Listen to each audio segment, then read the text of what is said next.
Well, it's wonderful to see you. It's wonderful to be with Wayne and his team. You are amazing. I was thinking as I was driving here, you don't know this story. I was in Midland, Texas, years and years ago, and a wonderful Midland, Texas entrepreneur said, you know, I was just at a JBS meeting. What do you think of those guys? And I said, well, what did they tell you? And he went through a list of 20 positions you had given him, and I agreed with every one. It was amazing. And I said, who are these guys? So thank you, Wayne. Round of applause. The other thing I want to say, and I totally agree with what JP said about what can be done at the state legislatures. One of the most important things you can do is know who your state senator and state representative is and identify the people fighting for freedom in your state. So Senator Ide is here, but there are other state if you're a state representative, would you stand up and take a bow? We've got Phil Hart and Tammy Nichols over here from Idaho. Great members of the Freedom Caucus. Senator Ide, who else do we have from? Fabulous, okay. These people are doing amazing things, and Tammy Nichols and Phil were part of running a bill last year in Idaho for us, and we were just meeting and working. I want to talk about digital money, and my understanding is my good friend Patrick Wood this morning scared everybody to death. So I'm gonna repeat some of that, but I think apparently you got the message. I want to talk about digital money and whether digital money is going to work for you or you're going to work for your digital money. Who's going to really control? And so I want you to understand what's been going on in the world, and in the process, I want to talk about what we can do about it. The end of our talk is going to be what you can do, but I want to stress one thing. There is a huge amount that you can do, and there's a huge amount you can do that will be energizing and work for you. So I'm an optimist of what can happen. I've been in America now for 2 months. I live half the year in the Netherlands. And I came and I've been in many different places. It's been an extensive trip. And everywhere I go, something magical is happening. You got a whole bunch of the people who are, you know, I have one friend who says they're in the trance, another says they're in the zombie apocalypse. But there are a huge number of people getting off the couch. And the young people are getting off the couch, and the people seeing data centers and flock cameras go in are getting off the couch. Something is happening, and it's magical. And the interesting thing is, if you look at who's getting off the couch, those are the people you want to be with. They are getting something done. They are having fun. Freedom is, freedom is a virus, and it's spreading. So I wanted to tell you one of my favorite quotes from Steve Bartlett, who wrote The Diary of a CEO. If you want long-term success in business relationships and life, you have to get better at accepting uncomfortable truths as fast as possible. When you refuse to accept an uncomfortable truth, you're choosing to accept an uncomfortable future. As I said, I'm an optimist. I want to talk about the things that are happening that make me uncomfortable and that we can do something about it. Okay, so this chart is a picture of what I call the financial coup. Now, the real financial coup started in 1913, as we know. Our big problem is how monetary policy in this country is run. We have a wonderful series on Solari called War for Bankocracy. We're about to publish episode 4. John Titus says, no, it started back in the Revolution, so he's going to take it even further. This is a chart that I made to show all the different financial problems that have been happening at the federal government. Every year you send a 1040 or a filing to the American government and saying, here's how my money works. And under the Constitution and the financial management laws, they're supposed to send you something back that says, okay, here's what we did with your money. From 1996 on, the federal government has refused to comply with the constitutional laws, the financial management laws, and the regulation, and has refused to produce audited financial statements as required by law. But to the extent that they admitted in documentation that they couldn't file or they couldn't comply with that audit requirement, they have informed us between fiscal 1998 and fiscal 2015 that $21 trillion is missing from the US government, 21 trillion of undocumentable adjustments. When DOGE first went in this administration, it was very interesting for me to notice that they never went to the places where the 21 trillion was missing from. Of course, that's not the only money missing. What happened during the bailouts? According to the Levy Institute, the gifts and loans equaled $29 trillion. 21 trillion plus 29 trillion is 50 trillion. And we know during the pandemic, right coming into the pandemic, all the central bankers met at Jackson Hole, where they meet every year in the summer. And they reviewed a plan called the Going Direct Reset. And we have lots of information. I think there are some Solari wrap-outs there on the Going Direct Reset. And of course, as soon as they finished doing that, they went back into New York. The intercession in the repo market started, and we were off to the races in one of the greatest re-engineerings of of our lifetimes with the Going Direct Reset. Every 80 to 120 years, the central bankers do a reset. So our global economy, or certainly the Western economy, is in something I call the central banking warfare model. The central bankers print the money, and then the military and intelligence agencies make sure everybody uses the money. Central banking warfare model. But every 80 to 120 years, they flush the system. So we are now in one of those resets, and that's what the Going Direct Reset is. And the pandemic was very much part of that. And we just saw a presentation about the roll-up of market share from small business and communities. So when the Going Direct Reset started, what happened? The Fed injected directly $5 to $6 trillion, right? So not even counting quantitative easing, 21 trillion plus 29 trillion plus 5 trillion is how much? 55 trillion, which is why when people say the banks are bankrupt, I say that's like saying the vacuum cleaner is bankrupt. Are you kidding? Somebody's got $55 trillion. Okay, so needless to say, we have been managing, the federal government has been managed as a criminal enterprise. In 2001, I went to meet with the chief of staff to the head of the appropriator who appropriates the 21 agency committee, so Treasury, HUD, a whole bunch of, and I said to them, I was trying to collect a bill the government owed my company. And they said, what do you think is going on at the Department of Housing and Urban Development? And this was somebody I didn't know, so I was trying to be discreet. And I said, I don't know, what do you think is going on in the Department of Housing and Urban Development? Now remember, she is the chief of staff to the committee, the chairman of the committee that runs HUD appropriations. She looked me dead in the eye and says, HUD is being run as a criminal enterprise.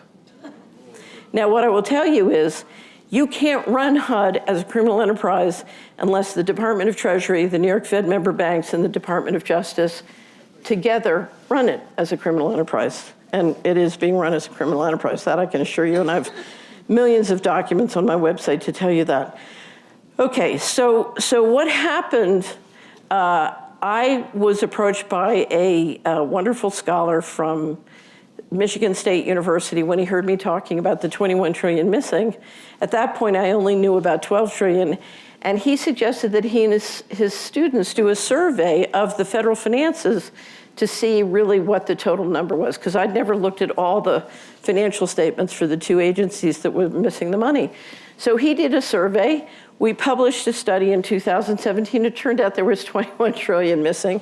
I thought it was 12. He and his students found another $9 trillion, and pressure got put on the Department of Defense to finally produce an audited statement as required by law. And of course, they came out and again said, as they'd said for over 20 years, that they couldn't do it. But there was huge pressure, and so what did the government do? Anybody here remember the Kavanaugh hearings? Yeah. When you have things like the Kavanaugh hearings, these little policies tend to slip through quietly. Ever notice that? Okay, so during the Kavanaugh hearings, the House, the Senate, and the White House, Republican and Democrat, all together agreed to a policy called, let me go to the next slide, Federal Accounting Standards Advisory Board Statement 56. Doesn't that sound interesting, right? Right? Okay, so this is a cover of our Going Direct Reset wrap-up, but here's what FASB 50, I call it FASB 56 said. A secret group of people, by a secret process, can move a portion of the financial information and results and statement out of the financial statements and keep it separate secretly. Okay, now, wait, hold on to your pants. That applies not only to the 24 covered agencies, but 150 governmental entities and corporations. And when you roll in the national security laws and the classification laws, all the big banks and government contractors and tech firms that work for the government. Okay, now, what does that mean? The US has the largest stock market and the largest bond market in the world. And I'm here to tell you that all the large cap stocks and all the bonds have no meaningful financial disclosure. Anyway, it was really wonderful. When they put FASB 56 through the rulemaking comments to get the agencies to comment on it, you know what the SEC said? The SEC is in charge of financial disclosure for the United States. You know what they said? No comment. You know what HUD said?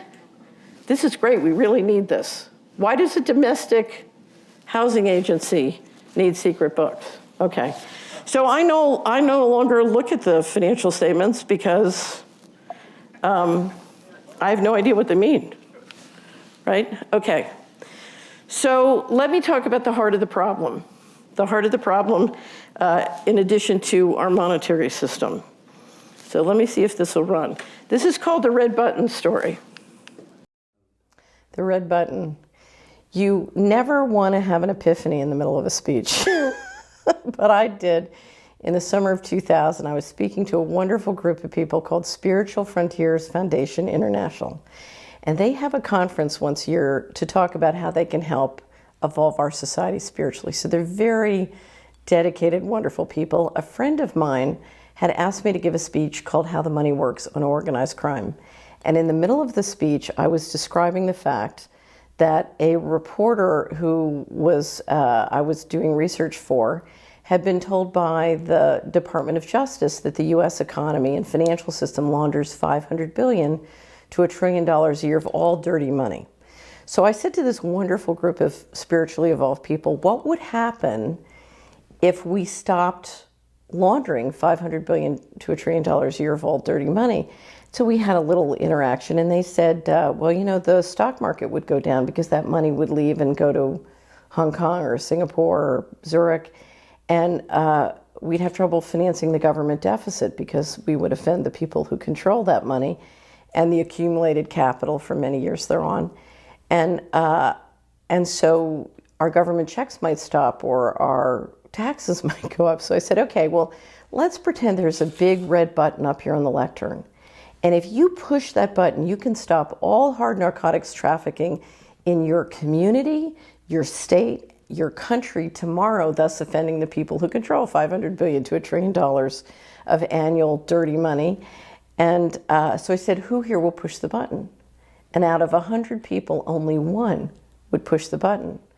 And I said to the other 99, why would you not push the button? And they said, we don't want our mutual funds and our IRAs to go down in price. We don't want our government checks to stop, and we don't want our taxes to go up. And so that's what I call the red button problem. And what the Solari mission is about how do we turn the red button green? In other words, how do we make money pushing the red button? Because if we can make money pushing the red button, then we can push the red button. Okay, so let me tell you the political problem. Who here wants to be the President of the United States? I'll make you the President of the United States just in the invention room for now. So Wayne, you don't mind. Okay, so let's say Wayne walked into the Oval Office tomorrow. He's the new president. His Karl Rove political person is going to say, President Morrow, the American people have spent this many billions getting you elected, and now they want their payback. They want their defense contract. They want their COLA increase. They want their community block development grant. They want, you know, the list is endless. So he's going to turn to his Secretary of Treasury. So Patrick, we'll make Patrick the Secretary of Treasury. Turns to Patrick and Patrick says, well, you got to be nice to the people who control. It used to be $500 billion to $1 trillion. It's much more now, and the accumulated capital thereon, because otherwise you can't get their check. So we have a political equation in America that's gotten worse and worse. So George Kennan at the end of World War II said we have 6% of the people and 50% of the resources, and to keep that going, we have to drop a lot of bombs. And so Goldwater came along, ran for president, says we got to drop a lot of bombs. And the American people said, oh no, we're good Christians, we don't want to do that. So Jimmy Carter came along and he shivered in front of the fireplace in his sweater and said, we got to cut back. And the American people said, oh no, we don't want to do that. And so the Bushes came along. I used to work for George H.W. Bush. And the Bushes came along and said, you know something? Here's your check. You're all good Christians. Don't ask questions. Okay? No, but it's called the story of good. I am good. So what politicians in Washington believe is they've got to give you all the story of why you're good. You're good Christians. You're not doing this. It's the organized crime guys over there who are doing that. It's all happening in Washington or in Basel, Switzerland. It's not happening in your neighborhood. Don't worry about it. We're going to Iraq, to help women be free. And, we've got all these stories of why we're good, right? And then you get the check, okay?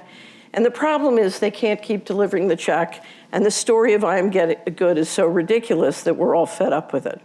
But make no mistake about it, part of real solutions is understanding this is happening not in Washington and Wall Street, it's happening in every county in America, one county at a time, whether it's narcotics trafficking, sex slave trafficking, you name it, all the organized crime, it's happening one county at a time. It's got to be cleaned up there, and that's why your state legislators are so very important.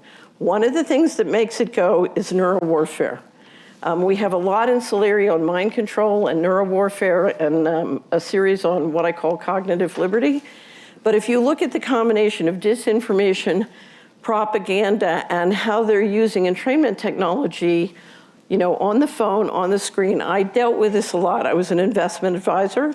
And what I discovered was this technology was being used to market fraudulent investments to my clients. And I would literally have clients who had been brainwashed into wanting to buy silver at 24% over spot when they could buy silver from a good dealer at 2.5% over spot in the current market. And I would literally have to war with them that say, look, buy it at 2.5% and give the rest of the money to John Birch Society. Come on, do something useful with it. Don't just give it to a fraudster. Anyway, but this is a topic you want to understand. Let me just click ahead. In June of 2024, I said the central bankers are going to put Trump in to get the control grid. He's going to use conservatives to persuade them for election fraud and immigration. We need digital IDs and all this very controlled technology. We need a secret army. And what happened was he literally, in the first day, started the push for data centers, which is, of course, at the very heart of the control grid. And I was astonished at how fast they moved. And people were asking me to do interviews, and they were doing so much so fast that I couldn't remember it all. It just got too much.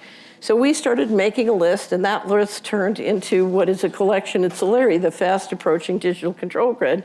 And if you have any doubt that the administration is doing anything other than building that control grid, I would encourage you to go look at all the steps they've taken to do it. Okay, now, this is a little bit of a complex chart. The US governance structure is as follows since 1913. The central banks run monetary policy. It's part of the problem, the way they're doing it. I would say it's the number one problem. And the people's representatives our legislators run fiscal policy. They decide how much we pay in taxes. They decide how those taxes are spent. And you get enforcement from the executive branch and from the courts. But the key balance of power is central banks, monetary policy, and the people's representative fiscal policy. That's the balance of power. Let me show you where they want to go. So you talk to JP or me, what we want to do is we want to take back monetary policy, but they want to take over fiscal policy. And they want to use digital technology and programmable money to do that. Okay, and literally, let me just show you, a chart that describes what I mean by programmable money. Who here has heard the term programmable money?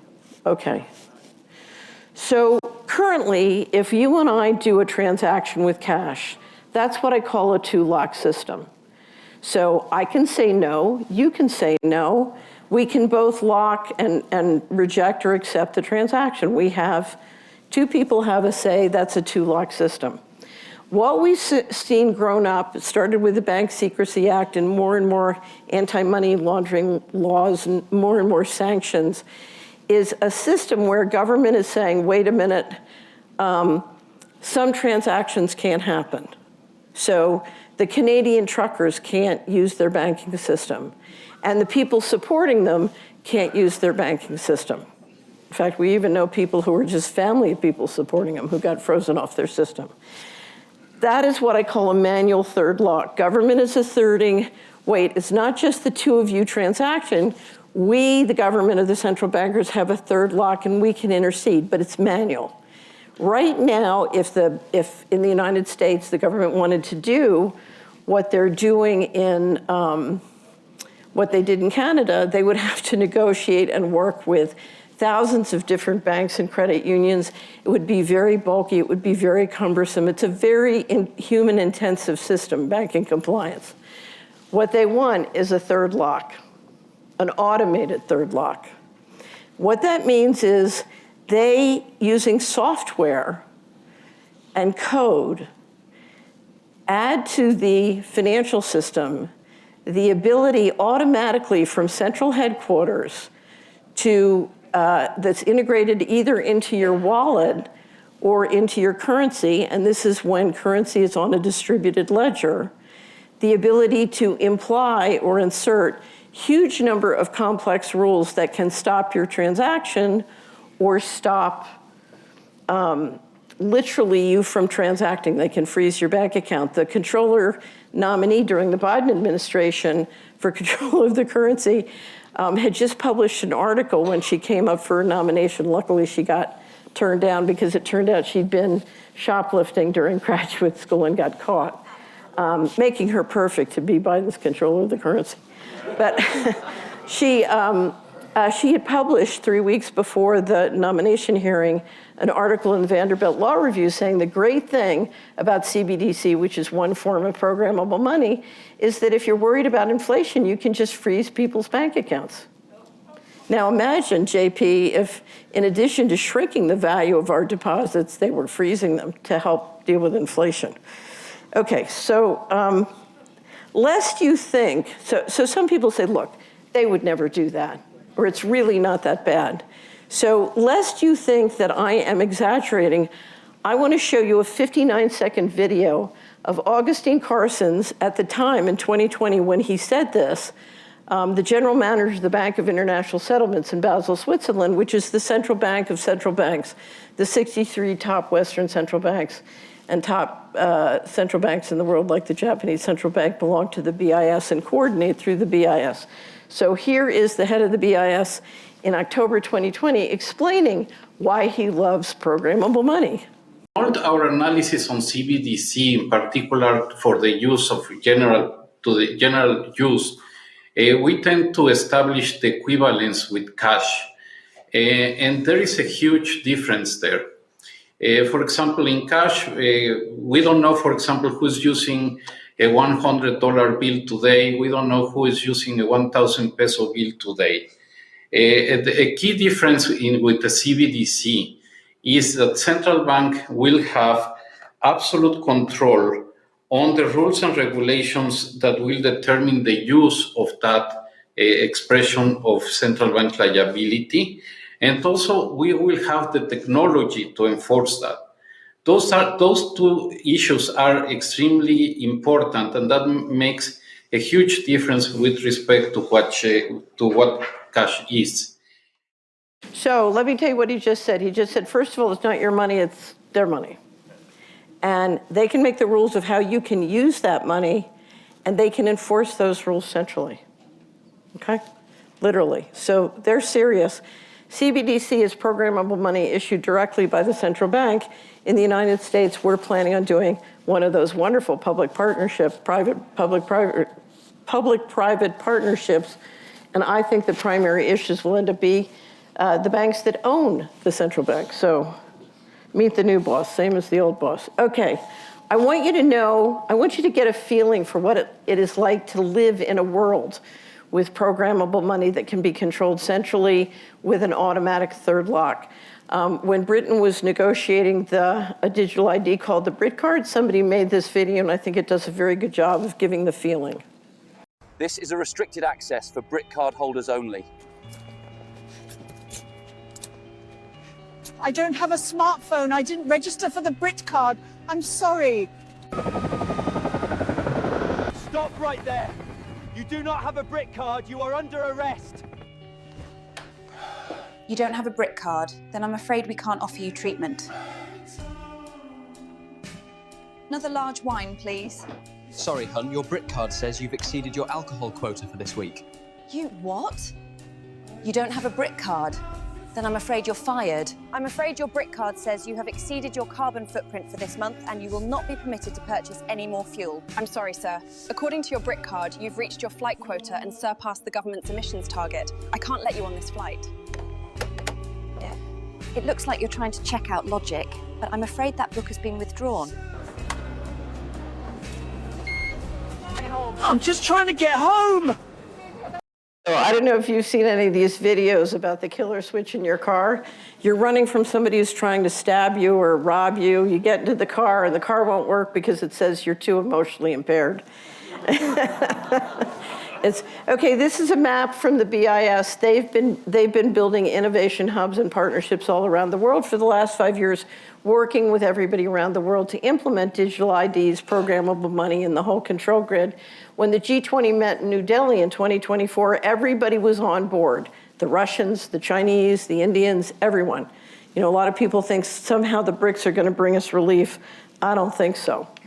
Okay, so one of our focuses at Solari, working with some wonderful legislators who are in this room, is putting guardrails up on programmable money. We just had a wonderful meeting here in Utah and learned a lot in the last 2 weeks and yesterday about what's happening in the system that you need to know about. There are two bills, one that's passed in Washington, the Genius Act, and currently being negotiated, the Clarity Act. These are big pieces of legislation that could potentially completely reinvent the financial system. Now, I know, Patrick, you talked about them today, so I'm going to go through this quickly.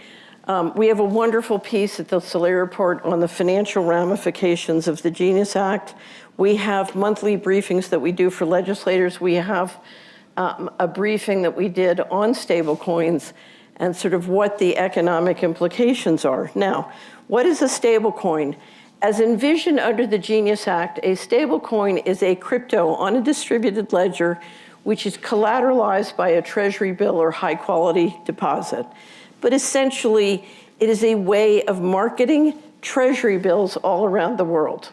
So right now, we heard JP talking about the fact that institutional investors and central banks all around the world are lowering their purchases of treasury securities.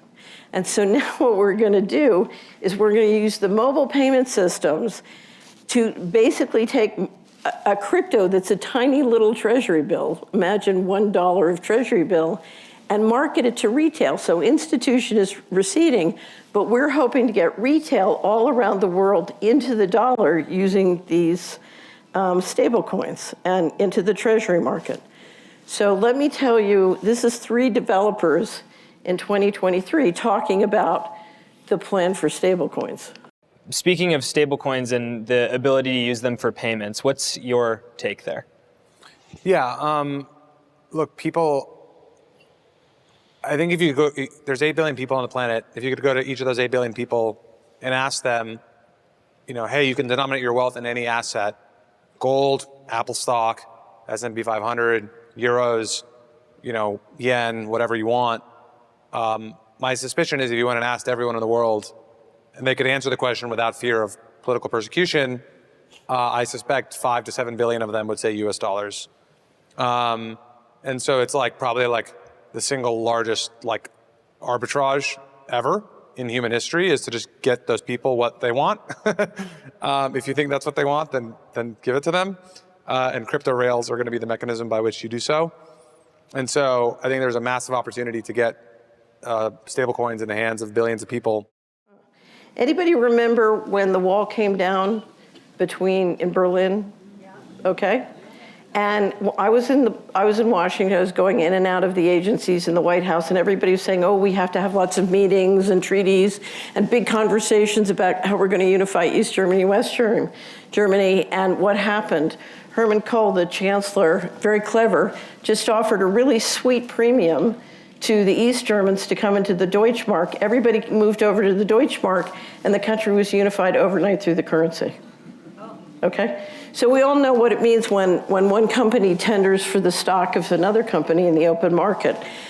Once the Genius Act goes into effect in early 27, the American financial system is going to use crypto rails to tender for every citizen in the world they can reach through a mobile phone payment system. Okay? And that means a giant sucking sound. Remember Ross Perot's giant sucking sound? A giant sucking sound out of local economies and local banking systems, including here in Utah and throughout the heartland, and into the Treasury market. I can't think of anything more dreadful, because it will centralize more control of capital. And so they are planning on doing that. The Clarity Act has passed the House. It hasn't passed the Senate. It's become bitterly contested between different constituencies, particularly the crypto industry and the banking industry. The crypto industry has been taking huge and hideous crypto profits and pouring money into political donations and literally buying up Washington. It's frightening to watch, particularly because they've teamed up with the private equity industry, and the two of them together are pretty frightening. Here's what's happening. There is a movement underway to take bank deposits and move them onto a distributed ledger, to take stable coins, they're on a distributed ledger, and market them around the world. And then DTC has a pilot now to take all 114 trillion stocks and bonds archived, the data archived at DTC, and move them on a distributed ledger. So your currency, your bank deposits, and your stocks and bonds all on a distributed ledger, which means as a technological matter, it is much easier to apply an automated third lock, okay? One of the technologies that's being used in this, well, let's keep going. So there are three parts to building this system. One is the programmable money we've been talking about. Another is a digital ID. You need a very high quality digital ID system so that I can make sure you're you and I'm me, and we're sort of very clear who's who. But the third part is the surveillance infrastructure and the hardware. And one of the things that's marvelous, for those of us who've been warning about all of this, now as the data centers are going up and the flock cameras are going up, and everybody realizes not only are they going up, but we're funding them and we're paying for them, they're saying, wait a minute. And you're seeing in the digital IDs, you're seeing all sorts of people impacted. I just had somebody inform me that they know doctors in their hospital and parts of the hospital that are having people listen to while they're being examined or meeting with their doctor, and it's all going into AI. Right, and that's being shared with third parties. So before you go see your doctor again, make sure they don't have permission to do it and they're not doing it. But here's the thing. Once you look at the local hardware, from the drones to the underground cables, a lot of lawns are getting torn up with underground cables, to the data centers, to the, all the different parts of the hardware that are going in. People can now see it. It's hard to see a digital ID. It's hard to see programmable money. But you can start to see all of the hardware, and you can see how expensive it is. Now, it's very interesting. China has approximately 550 data centers for a country of 1.3 billion people. Right now, in process, planned, or built, we have 5,500. So why do we need so much data capacity? So their data capacity is a little more per data center than ours, but why do we need so much? Well, You don't need this for your texts or your cloud. And you don't need this for the AI that could make companies more productive. You need this for control. Spatial control means lots of videos coming off of the cameras, the flock cameras, the drones. Apparently, somebody told me this morning. The World Cup, they're going to have robots that scan your face, and if you don't let your face, is that true, Patrick? If you don't have your face scanned by the robot, you can't go to the World Cup. Oh, joy. Anyway, so people are seeing it, and they're getting off the couch, and we're seeing efforts to pass moratoriums and all sorts of stuff to stop data centers. And I think people intuitively understand the reason you need this much capacity is for control. And it's not just control in the United States. My guess is one of the reasons you need this much capacity, if you're going to start marketing programmable money in the form of stablecoins all around the world, you're going to want to back all that data up to North America. So you're going to have the entire dollar system, the data coming off the distributed ledger part of it, that's currency, that's deposits, that's stocks and bonds, backing up into data centers in the United States. So to me, the primary reason is control. And if you're angry about financing your control grid, it's a very good idea to stop. I do want to say, if I look at if you have a 401k and IRA, I dare say you are financing these data centers, and you can do something about that. I just want to say very quickly, we are watching energy facilities being sabotaged all around the world. It's not just in the Middle East, and it's not just in the Ukraine, it's happening all around the world. And we're watching trade bottlenecks. And if you look, we have a piece at Solari on energy sabotage and trade bottlenecks that we update it monthly. And this can't be happening unless the US military and intelligence agencies want to do it. So we're going from an open trade model to a closed, controlled trade model. And that's a real problem because if you look at the price of oil today, does anybody know where oil closed today? Okay. If you look at where oil is today, one of the reasons it's below a higher price is the commercial inventories have been running down and the strategic petroleum reserves have been running down. And at some point you hit a wall because you can't run it down anymore because the facility, the pipelines need a minimum amount. The refineries need a minimum amount. And we run the danger in June or July that we really hit a wall. And we could see, unless they have a plan B, we could see $180 to $200 per barrel. Yeah, so be prepared. I'm constantly asked to comment on whether AI is going to destroy employment. I said, no, COVID 2.0 is going to destroy employment. And if it happens, it's going to be energy shutdown. Okay. So everybody who says, oh, we have a debt problem, America's bankrupt, don't believe it. America's not bankrupt. One of the reasons it's not bankrupt, if you look at our balance sheet, we have a wealth of amazing resources. We're in Utah, 67% of the land is owned by the federal government. This is something you've written a lot about. We use one of your videos, Patrick. So I want to show you, I think your video may be in here.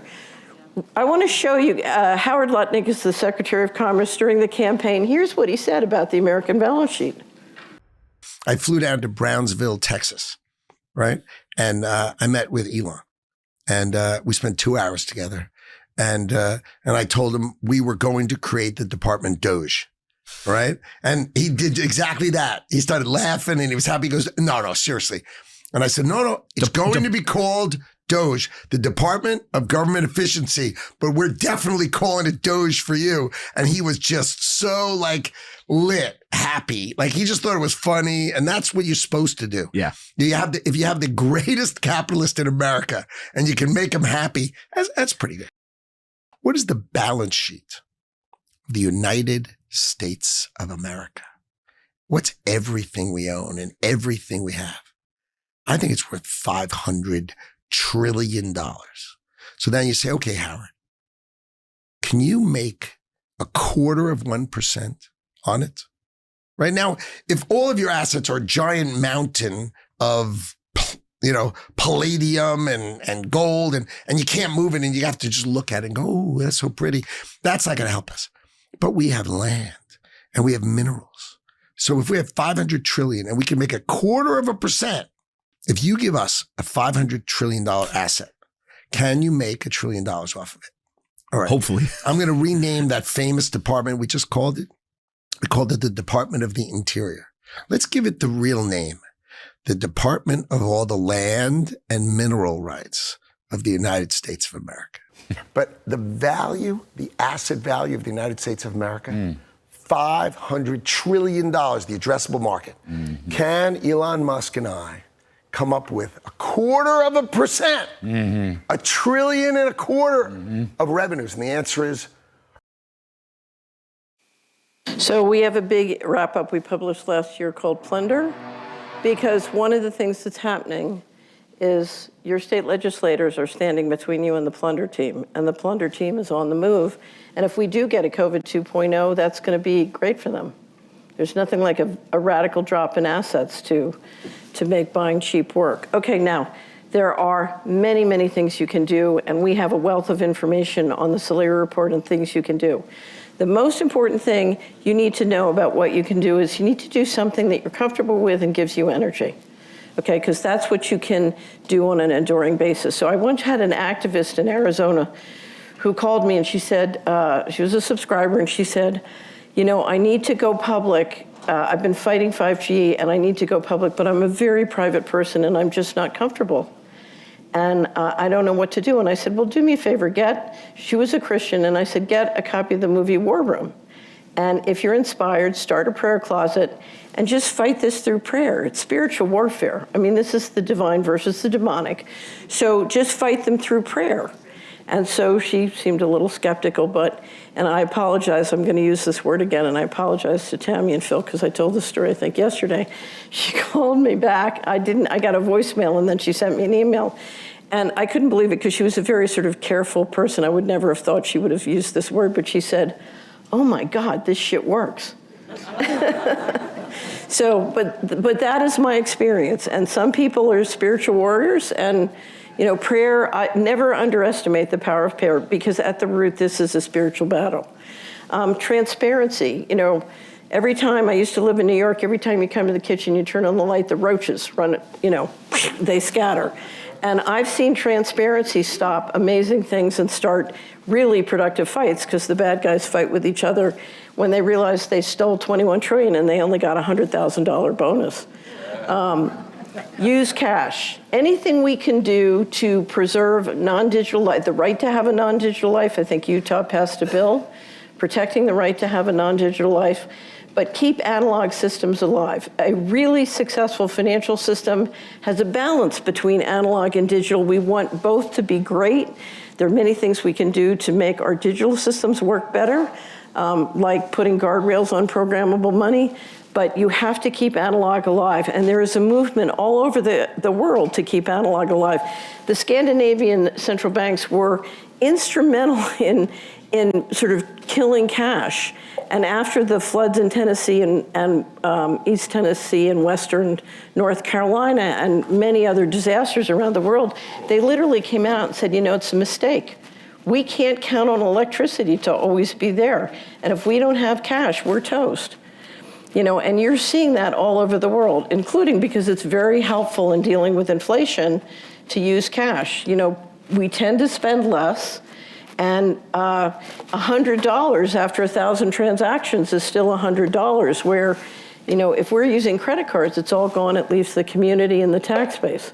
So we need to stop programmable money, or not stop programmable money, but put guardrails on it. Stop that automatic third lock.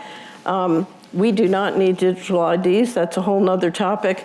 Anything you can do to stop the local infrastructure, you need to do it. And what people are getting off the couch all over the country. I can't tell you how many flock camera contracts have been canceled, how many data centers have been stopped. People are passing moratoriums around the country to stop data centers. So anyway, so many, many things you can do. Let me get to the other one. Sheriff Mack is here. He's taught us all why it's so important to know your sheriff. We have a great sheriff where I live. They tried to put in a terrible sheriff. The whole county got galvanized and put in a great sheriff. Your city councils, you care about that. Get a banker you can trust. There is nothing more terrifying to me than seeing banks that have engaged in massive fraud, engineered the mortgage bubble, who have disappeared $21 trillion to their accounts. The New York Fed is the depository for the US government. If $21 trillion is gone, it went illegally through the train tracks of the New York Fed and their member banks. Why are we banking with those banks? Get a banker you can trust. Stop investing in the control grid. I cannot tell you, I sit in audiences of thousands of people whose IRAs and 401ks are chock full. Right now, most index funds, 50% of the stocks are the stocks that are building the control grid, particularly the data centers. And they look at me and they say, what are you going to do? And I'm like, who can fight you? You're financing this. Tax is another issue. We have a wrap up here where we describe lots of things you can do about taxation, but it requires significant political support of your state and local representatives. Come clean. I want to show you, where do we have it? We have a book called Coming Clean. I thought I had the slide here, I don't. We have a book at Solari called Coming Clean. So I liken the central controllers to a parasite like a tapeworm. And the way a tapeworm works in your body, it injects into you a chemical that makes you crave what's good for the tapeworm and bad for you. That's the media. That's the corporate media. Okay? So coming clean is a process of detoxing the tapeworm out of your mind, out of your body, out of your home, out of your family, out of your pocketbook, out of your purchases, out of your investments, the whole thing. It's 24 steps. There's a wealth of things. It's a PDF you can download, you can print it out, you can give it away for free. And one of the things you can do to change things is get the parasite out of your life. And as you do, you stop feeding it. It gets weaker and you get stronger. And that's our goal. We need to shift the balance of power, and the people doing harm to us need to get weaker, and we need to get stronger. And you do that by identifying everything you are doing to give your power to them and stop doing it, but in a way that gives you energy.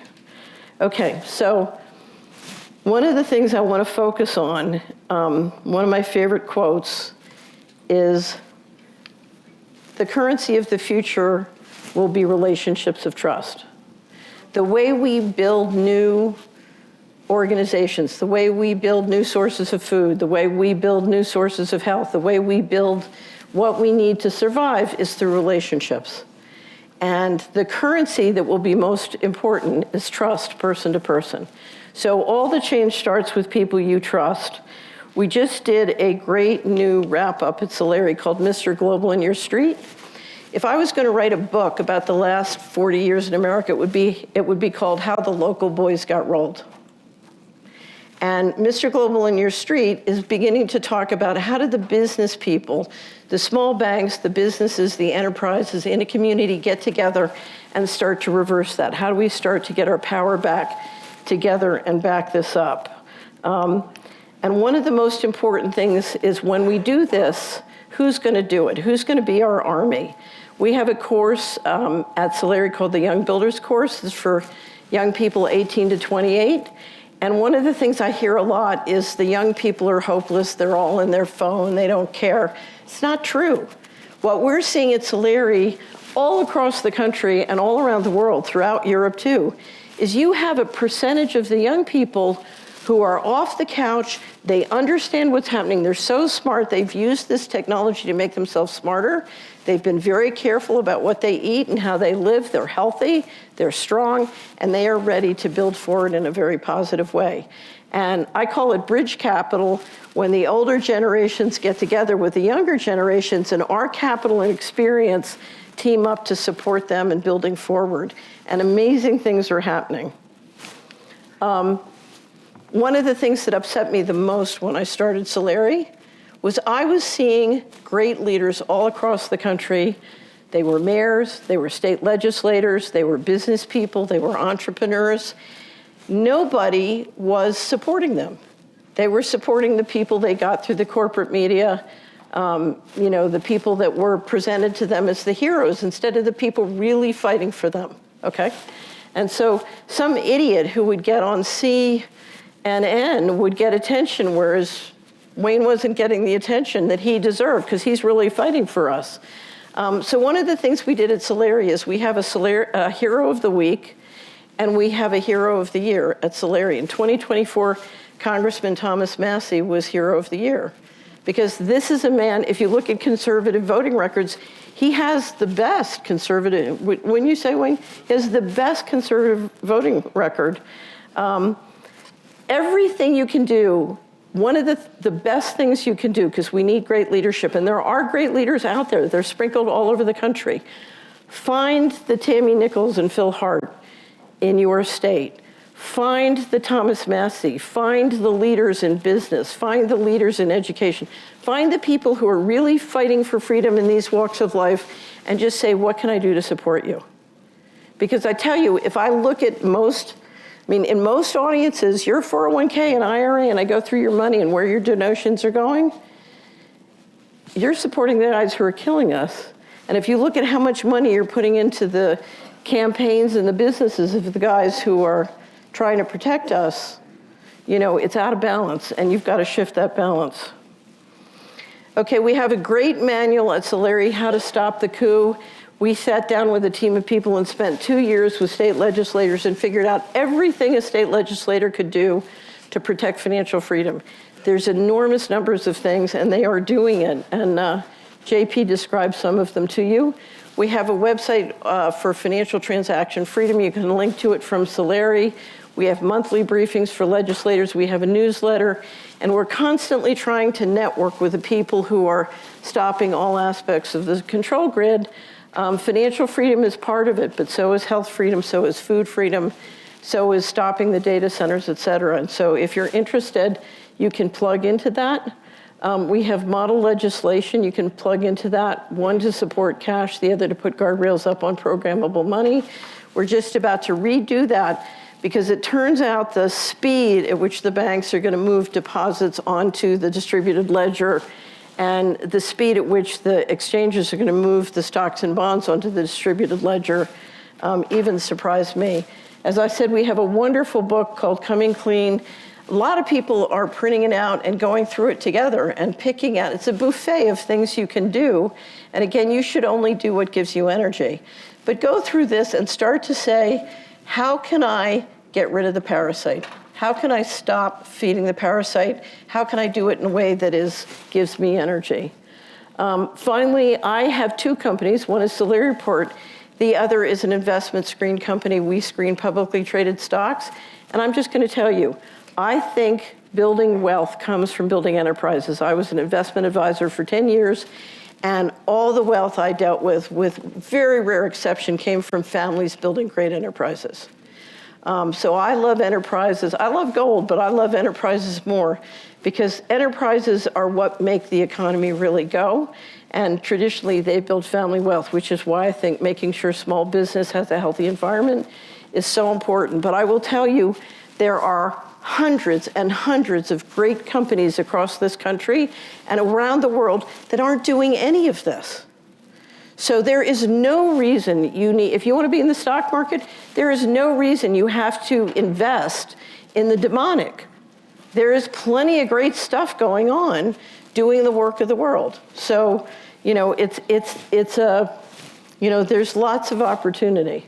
Finally, use cash. I won't beat the drum. Now, cash is not a store of value. JP's right, it's being debased. But cash is a two-lock system that's privacy.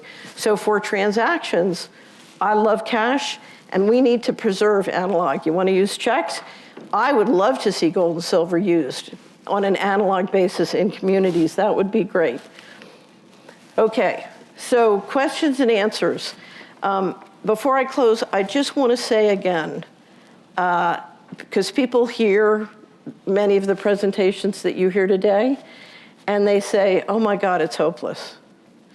So one of my favorite quotes is from John Rappaport. Anybody here ever read John Rappaport? Raise your hand. Okay. John Rappaport, he says, hopelessness is an op, and it's planet-wide. If you look at the neurowarfare, if you look at the entrainment technology they're using, one of their number one tactics is to get you to think it's hopeless, okay? And if you go back through history and you look at the revolutions that worked, the most successful revolutions were nonviolent. And the reason they were most successful is because everybody could participate. You know, in a violent revolution, you need only the strong and the young, healthy males. But in a nonviolent revolution, everybody can be part of it. But here's the interesting thing. It only took 5 or 10% of the people, okay? And if you look at all the things we can do to roll back, you know, again, it's the demonic versus the divine. If you look at all the things we can roll back, roll back the demonic, there's so many things. And if every one of us can do what gives us energy and what is feasible for us, you know, whether it's prayer or use cash or support your state representative, it's a miracle what can happen. And part of it is the universe is alive and intelligent, you know? If you understand there is a divine intelligence in the universe, what you know is you want to align with it and do whatever you can. And people say to me, aren't you worried that we're going to lose? I said, no, because I'm not going to be alive in that world. I don't need to worry about that world. They're going to steal everything, but they already did that to me several times. So I'm not worried about that world. I'm just going to go, excuse the language, balls to the wall to do everything I can, because I'm not living in that world. And I got 23 seconds, so I'm going to tell one more story. When I was on the board of Sallie Mae in Washington, the chairman was a lovely guy, and he approached me after a meeting, and he pulled out this glossy brochure for the Council on Foreign Relations. He said, the time has come for you to join. He said, we want you to get Nick Brady to sponsor you. And I looked at him, I said, Harry, I just don't want to do this. And he looked panicked. He said, you don't understand. If you don't do this, you'll be out forever. And I had an image of my mind, I'm very visual, and I could see someone in the underground bases taking my name off the locker. And I thought, you know, Harry, I think I'll just take my chances, you know, out there with the folks. So you want to be on this team. You don't want to be on the other team. And we have a loving God, and miracles happen. It only takes 5 to 10%. We're off the couch. You just never know what's going to happen until you try. So I'm an optimist. If somebody came to me and said, I will give you anything you want to operationalize this control grid, I think it's going to be a total mess. I wouldn't want anything to do it.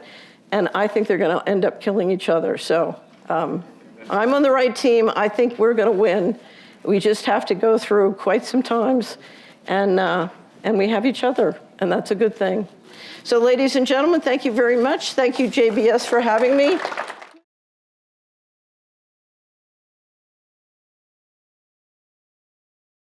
Can you tell everybody how many people it took to stop the FCC rulemaking about cell towers? About letters. You know, that's a great question, and I don't remember the number. 6,000? Yeah, 6,000. I have seen 2 handwritten letters to a congressman get them scared about an issue, believe it or not. So, you know, 6,000 is not a lot. I just saw on the Department of Labor rulemaking, which is one of the most frightening rulemakings going on right now, I think they got 39,000 in a 2-week campaign. I'm telling you, people have had it. It's happening.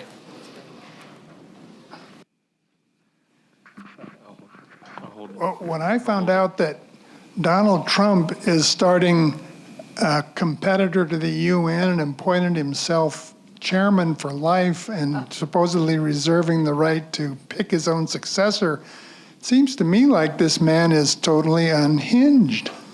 What's your question? Do you have a question? This morning, I wanted to hear your comments. Me? So I heard a presentation this morning. Somebody had estimated since the inauguration that the Trump family's net worth has increased $6 billion. And I think that's a reasonable estimate from what I've seen. So, you know, I have seen a lot of grifting in Washington, and every administration gets worse. And I worked for the Bushes, who were very good at it, but they were very quiet about it. But I've never seen grifts like this. It's so over the top, out of control. They seem to be not worried about the law. which would make it interesting because the Democrats will hold impeachment hearings after the election, and my guess is they're going to bring a lot of transparency and produce a lot of documents about what's been going on. We have some silver. Should we just hold it? Or what percentage would you suggest that maybe we allow ourselves to spend? So I have a commentary at Solari called "What Percentage of My Assets Should I Hold in Precious Metals?" And I would read that and work out for your financial position what's appropriate. I will say this, I love silver. And for 2 years until silver skyrocketed recently, I kept saying, I'm buying silver, I'm buying silver. Silver's on sale, and then the price shot up.